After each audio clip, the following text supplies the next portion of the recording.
Наурыз бүгін күн ғажайып, ақын достар қыздарға жыр жазайық.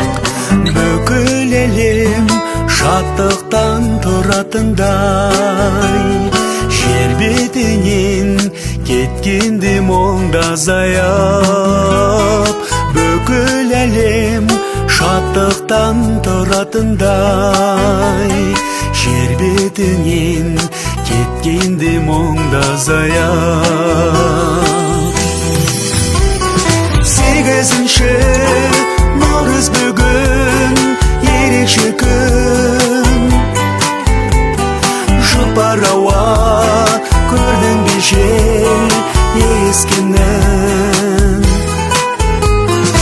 Аяулым-ау наздыншы күндегіден, бақыттырақ болуың керек сенің.